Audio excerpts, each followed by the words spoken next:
अशोक जो है मौर्य वंश का शासक 272 ईसा पूर्व में बनता है और 232 ईसा पूर्व तक ये शासन करता है। कहेंगे मौर्य वंश के संस्थापक तो था चंद्रगुप्त मौर्य, लेकिन मौर्य वंश का सबसे ज्यादा विस्तार अगर कोई किया है तो है अशोक। कौन? अशोक। अशोक एकमात्र ऐसा शासक है जिसे कहा जाता है कि शिलालेखों के माध्यम से अपने बातों को जनता तक पहुंचाने का कार्य करता था। और इन्होंने 3 प्रकार के शिलालेख का निर्माण किया। कितने प्रकार के? 3 प्रकार के शिलालेख का निर्माण किया। एक को कहते हैं स्तंभ लेख, स्तंभ लेख, दूसरा गुहा लेख और तीसरा शिलालेख।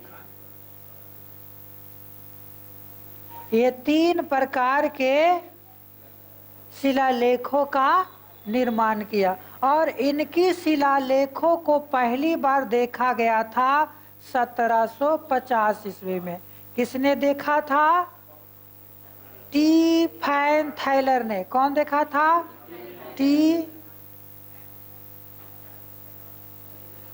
टी फैन थैलर ने 1750 ईस्वी में दिल्ली के पास टी फैन थैलर ने पहली बार अशोक के शिलालेखों को, अभिलेखों को देखा।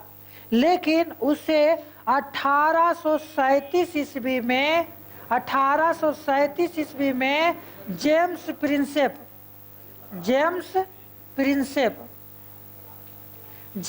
प्रिंसेप के द्वारा पढ़ा गया। जेम्स प्रिंसेप के द्वारा पहली बार इनकी शिलालेखों को पढ़ा गया। अब देखना है कि अशोक ने अपने जिंदगी में कौन कौन से कार्य किए। अशोक को कहा जाता है कि जैन और बौद्ध ग्रंथों के अनुसार, जैन एवं बौद्ध ग्रंथों के अनुसार अपने 99 भाइयों की हत्या कर वो राजगद्दी पर बैठा था। अशोक के बारे में ऐसा कहा जाता है जैन और बौद्ध ग्रंथों में कि अशोक अपने 99 भाइयों को मारकर राजगद्दी पर बैठा था। अब बताओ कोई ऐसा व्यक्ति है जो 99 भाइयों को मारकर? अब ऐसा सभी किताबों में इस प्रकार की बातें नहीं मिलती है, लेकिन बौद्ध और जैन ग्रंथों में मिलता है कि अपने 99 भाइयों को मारकर ये गद्दी पर बैठा था, मौर्य वंश का शासक बना। कहेंगे कि ये जो अशोक था, अशोक का जो राज्याभिषेक हुआ था 772 ईसा पूर्व, और 772 ईसा पूर्व राजा 272 ईसा पूर्व जो है कि राजा बना था, राजगद्दी पर बैठा था। और राजगद्दी पर बैठने के बाद 8वें वर्ष, कैवें वर्ष? 8वें वर्ष इसने कलिंग पर युद्ध किया था, या कलिंग युद्ध किया था, कलिंग युद्ध किया था। और ये कलिंग युद्ध इतना भयानक युद्ध था कि इसमें बहुत सारे ज्यादा से ज्यादा मात्रा में नरसंहार हुए। और इस नरसंहार को देखकर चंद्रगुप्त मौर्य का हृदय परिवर्तन हो गया। और पता नहीं लगता भूख लग गया है क्या? हमको ऐसा लग रहा है, पहले पानी पीने दो हमको। कभी कभी गड़बड़ा जाता है मामला। आज सही में खाना नहीं खाए हैं ना।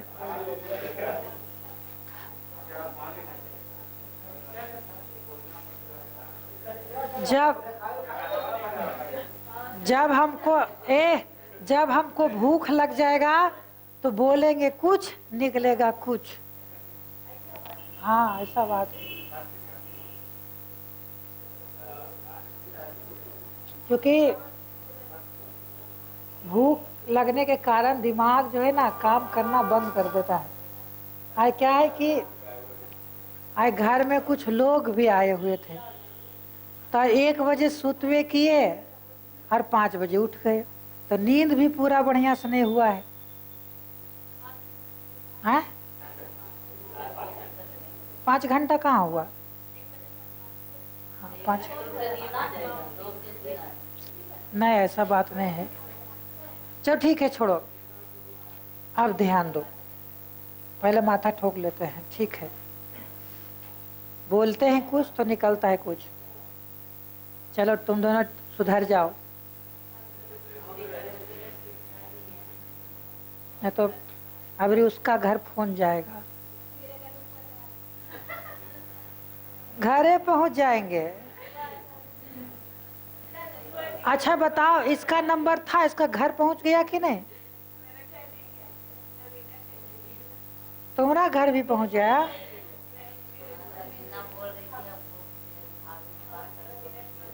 हम कॉल किए थे, मैडम कॉल की थी। ए ठीक है, कोई फर्क नहीं पड़ता है। नहीं फर्क पड़ो जिंदगी में, अगर किसी को जिंदगी में फर्क ना पड़े तो बोझा से कम नहीं है। अरे जो व्यक्ति फर्क नहीं पड़े जिसको, वो क्या है? वो लाश है। अच्छा उधर अच्छा सही बताया है ना जी।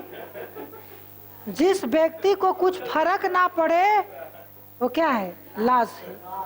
लाश को ही फर्क नहीं पड़ेगा, और बाकी अगर जिंदा है तो कोई बोलेगा तो फर्क पड़ेगा। अब छोड़ दो, अब तुम क्या है और समझ लो।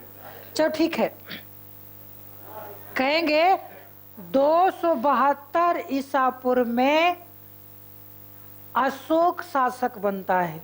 अपने 99 भाइयों को मारकर, बौद्ध ग्रंथों के अनुसार अपने 99 भाइयों को मारकर 272 ईसा पूर्व में मौर्य वंश का तीसरा शासक बनता है। अब कैसनो रहे, अब हो सकता है चचेरा हो, मुचेरा हो, सौतेला हो, जो भी हो, यानी ऐसा कहा जाता है, किताबों में वर्णित है। अब देखो, जब ये राज्याभिषेक किया तो राज्याभिषेक के 8वें वर्ष 261 ईसा पूर्व में, कब? 261 ईसा पूर्व में कलिंग युद्ध किया और कलिंग की राजधानी तोसली पर अधिकार कर लिया।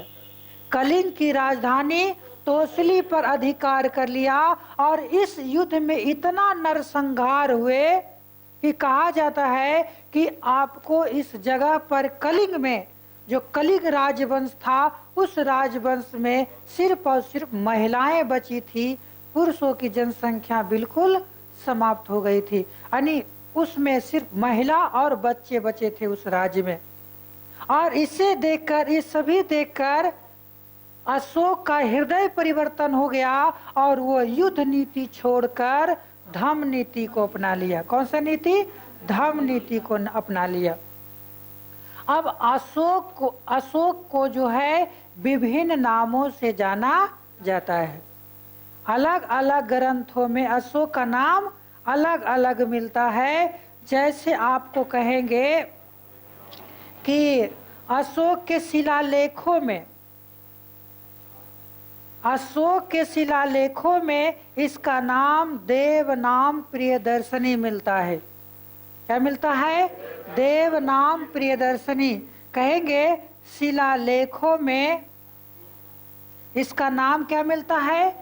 देव नाम प्रियदर्शनी। देव नाम प्रियदर्शनी मिलता है। और कहेंगे पुराणों में तक्षरक्षिता कि अशोक वर्धन, तो तक्षरक्षिता किसमें मिलता है? विद्या बालन नहीं, दिव्या बादन में। क्या कहेंगे? दिव्या बादन। यहाँ कहेंगे पुराणों में इसका नाम क्या मिलता है? अशोक वर्धन। अशोक वर्धन। और कहेंगे कि दिव्या बादन में इसका नाम क्या मिलता है? तक्ष रक्षिता। क्या नाम मिलता है? तक्ष रक्षिता। यानी अलग अलग जगहों पर अशोक का नाम अलग अलग मिलता है। अब देखना है कि अशोक ने अपने राज्याभिषेक के 10वें वर्ष, राज्याभिषेक के 10वें वर्ष उसने लुम्बिनी की यात्रा किया था कि बोध गया, बोध गया, चलो ठीक है, बोध गया की यात्रा किया था। कहाँ का? बोध गया की यात्रा किया था। और इसमें 20वें वर्ष बुद्ध की जन्म स्थली लुम्बिनी का यात्रा किया था। कहेंगे कि अशोक एकमात्र ऐसा शासक था जिसने युद्ध को छोड़कर धर्म को अपनाया और उसने क्षेत्र विस्तार के आधार पर को छोड़कर संस्कृति, सभ्यता और प्रेम को बढ़ाने का प्रयास किया। इसने बौद्ध धर्म को भारत से आगे श्रीलंका, मालदीव, अरब, नेपाल अन्य भारत के धर्म को इसने अंतर्राष्ट्रीय धर्म बना दिया। कहेंगे कि इनके एक पत्नी का नाम आता है विदिशा महादेवी, विदिशा महादेवी। और विदिशा महादेवी की 2 संतान होता है जिसका नाम था महेंद्र और संघमित्रा। और इस महेंद्र और संघमित्रा को श्रीलंका भेजता है बौद्ध धर्म के प्रचार प्रसार करने के लिए।